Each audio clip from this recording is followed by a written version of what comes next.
आप लोग को MAP 2601 से बताऊंगा। मुझे आज मेरा ये है 2601 में ट्रेनिंग मटेरियल एबिलिटी।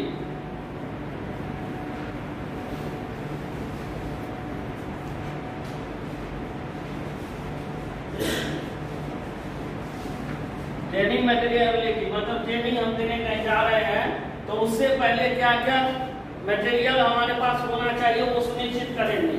तो उसमें क्या होता है, पहले तो हमारा ये हो गया, व्हाइट बोर्ड हो गया, मार्कर होगा, ये लैपटॉप हो गया, प्रोजेक्टर हो गया और QP हो गया, हैंडबुक हो गए। ये सारे हमारे ट्रेनिंग मटेरियल है। तो ये है कि नहीं, हमारे जो गाइडलाइन होता है उसके अनुसार जो जो चीज है वो है कि नहीं वो सुनिश्चित करेंगे। ट्रेनिंग मटेरियल का उसको अनुसार होना चाहिए। जितने भी सारी चीज है तभी हम ट्रेनिंग दे पाएंगे अच्छी तरह, नहीं तो नहीं होगा तो हमारी ट्रेनिंग सही ढंग से नहीं हो पाएगा।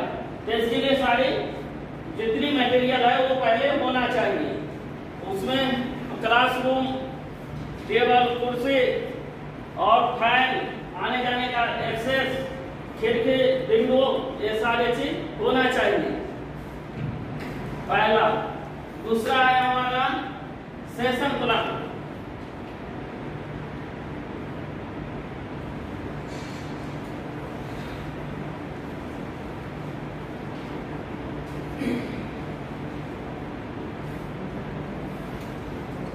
सेशन प्लान का क्या मतलब, सेशन प्लान का व्याख्या क्या है, क्यों हम सेशन प्लान बनाते हैं?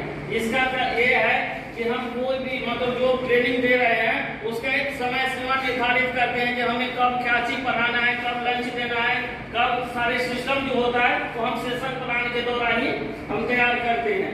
सेशन प्लान अगर नहीं रहेगा तो मैं सही ढंग से ट्रेनिंग नहीं दे पाऊंगा। कब कौन सा विषय के बारे में बताना है, पढ़ाना है, ट्रेनिंग देना है, वो हम सेशन प्लान के द्वारा ही करते हैं। सेशन प्लान हमारा मतलब टाइम मैनेजमेंट करता है। सेशन प्लान जो है हमारा क्या करता है, टाइम को मैनेज करता है कि किस टाइम में हमको क्या पढ़ाना है, कब टी ब्रेक देना है, कब लंच देना है, ये सारा ये इसका फायदा है। और हमें अपने कार्य करने पे फोकस करने पे वो करता है। हम अपने पहले से प्रिपेयर हो जाते हैं कि हमें कल क्या पढ़ाना है, तो हम पहले खुद की तैयारी कर लेते हैं। तो इससे हमारे मतलब वो हमें सपोर्ट, बहुत सारा सपोर्ट करता है सेशन प्लान में। सेशन प्लान के सिवा कुछ भी नहीं, मतलब रूटीन एक नहीं हो सकता है।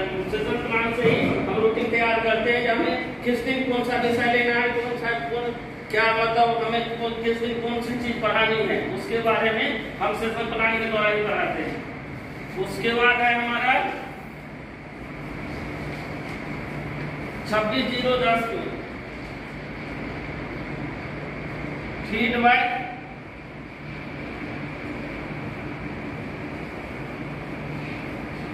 Of important. फीडबैक का क्या इम्पोर्टेंट है? फीडबैक का ये इम्पोर्टेंट है कि हम फीडबैक हम पढ़ा दिए और फीडबैक नहीं लिए तो हमें कैसे पता चलेगा कि अगला आदमी समझा कि नहीं समझा, जो हम बताए वो समझ में आया कि नहीं आया। तो फीडबैक से हमें ये पता चलता है कि वो क्या समझा नहीं समझा। बिना फीडबैक लिए हमें नहीं पता चलेगा हम जो पढ़ा रहे हो अगला आदमी हर कोई समझ रहा है नहीं समझ रहा है। फीडबैक के द्वारा ही हमें पता चलता है। अगर नहीं समझ रहा है तो हमें पढ़ाने की तरीका और समझाने की पूरी ये फ्लेक्सिबल करनी पड़ेगी कि हम उसको कैसे अच्छी तरह समझा पाए। तो ये इसकी फीडबैक की फायदे हैं, महत्व है। हमारा दूसरा है परफॉर्मेंस।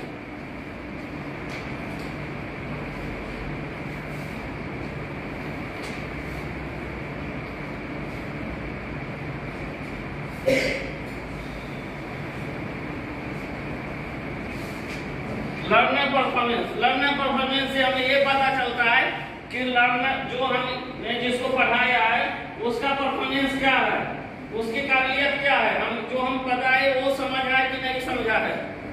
जो हम उसको सिखाए हैं वो परफॉर्मेंस करेगा तभी हमें पता चलेगा जो हमने उसको डिलीवरी किया वो उसने ग्रहण किया कि नहीं किया। तो उसके परफॉर्मेंस से ही पता चलता है। तो उसके लिए हमें उसको लर्नर को परफॉर्मेंस कराना पड़ता है। और बीच की जो गैप है क्या हमें उसको देना है एक्स्ट्रा, वो हम उसको देते हैं परफॉर्मेंस के बाद। कि इसको और एक्स्ट्रा क्या चीज बतानी है, क्या समझानी है, और लर्नर परफॉर्मेंस होने के बाद ही हमें उसके बारे में पता चलता है कि ठीक है, तभी हम फील कर सकते हैं जब उसकी कमियां परफॉर्मेंस करेगा तो कमियां मुझे पता चलेगी। ये चीज ब्रेक बाउंड है तो ब्रेक बाउंड ये जानता है कि इंग्लिश बाउंड जानता है, फ्लेमिश नहीं जानता है तो फ्लेमिश बतानी है। जो वो परफॉर्मेंस करेगा तब तो उसकी कमियां हमें पता चलेगी कि इसके अंदर की क्वालिटी क्या है, क्या कमी है। वो गैप को फील करते हैं, कैसे करते हैं, लर्नर के परफॉर्मेंस के द्वारा। उसके बाद है हमारा 9911।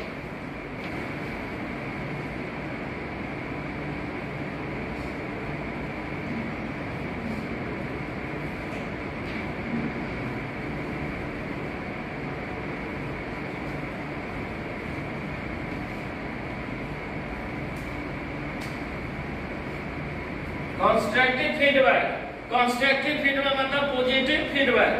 पॉजिटिव फीडबैक, कंस्ट्रक्टिव तो मतलब होता है पॉजिटिव फीडबैक। पॉजिटिव फीडबैक तभी हमें आएगा जब हमारा पढ़ाने का तरीका सही होगा। जब हम किसी को कुछ बता रहे हैं, सिखा रहे हैं और वो सही समझ रहा है, तभी हमें वो कंस्ट्रक्टिव फीडबैक देगा, मतलब पॉजिटिव फीडबैक देगा। जब तक वो समझेगा नहीं हमारी बातों के, तब तक वो हमें कंस्ट्रक्टिव फीडबैक नहीं दे सकता है। कंस्ट्रक्टिव फीडबैक देने का मतलब है कि हम सही उसको बता रहे हैं, हमारी बात उस तक सही जा रही है, पहुंच रही है, इसी को कंस्ट्रक्टिव फीडबैक कहते हैं।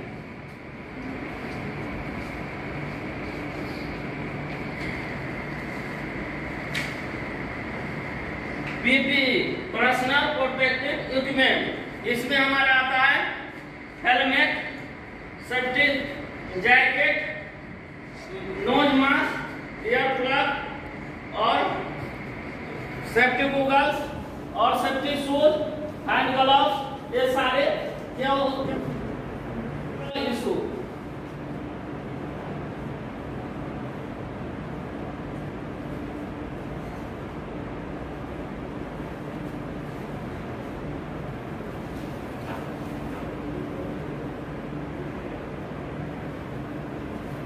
Ethical issue in work place. Ethical issue क्या होता है, मतलब जो हमारी ये साइडों पर की जो बोलते हैं प्रॉब्लम है, जनरली जो प्रॉब्लम है, तो क्या हो सकता है जैसे सेफ्टी से संबंधित जो प्रॉब्लम है या कहीं कोई खतरा, बिजली है, कुछ भी है जो सबके लिए खतरा हो, वो इथिकल इशू होता है। चाहे पेमेंट का, चाहे किसी का ये हो, जो जनरली सबके लिए, मशीन से कुछ भी ऐसी खतरा हो या मशीन खराब हो गया हो, ये इथिकल इशू होते हैं। जनरली जो सब पे हो, सब पे लागू होता हो, ये इथिकल इशू है। Working balance, session plan modification का मतलब क्या है? सेशन प्लान मोटिवेशन हम वो करते हैं कि हमारा कुछ भी ऐसी दिक्कत आ गई हो या मौसम का हो, एनवायरमेंट का हो, कुछ भी हो, तो हम मॉडिफाई करते हैं। टाइमिंग मॉडिफाई करना, मतलब हम अब 9 से 10 लेना है तो 10 से हम 11 कर सकते, मॉडिफाई करते हैं। कुछ भी कारण पर जो मॉडिफाई करते हैं, वही सेशन प्लान मॉडिफाई होता है। ट्रेनिंग कैसे मॉनिटर करते हैं?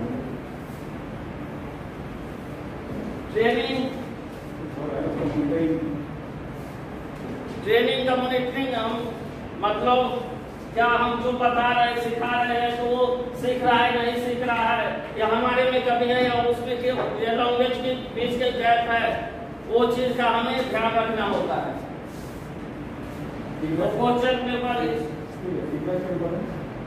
फीडबैक से हम जो डिलीवरी कर रहे हैं वो आगे तक कैसा जा रहा है, नहीं जा रहा है, वो फीडबैक से ही हमें पता चलता है।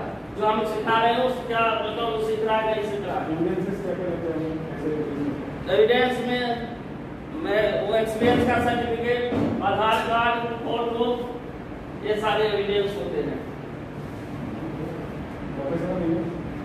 प्रोफेशनल इमेज का मतलब होता है सर, जो हम ट्रेनर हैं तो हमारा क्या कैसा मतलब ये है, बिहेव है, अच्छा है कि नहीं, मतलब सारा पर्सनल जो डेवलपमेंट होता है, बात करने का कम्युनिकेशन, ये सारे चीज।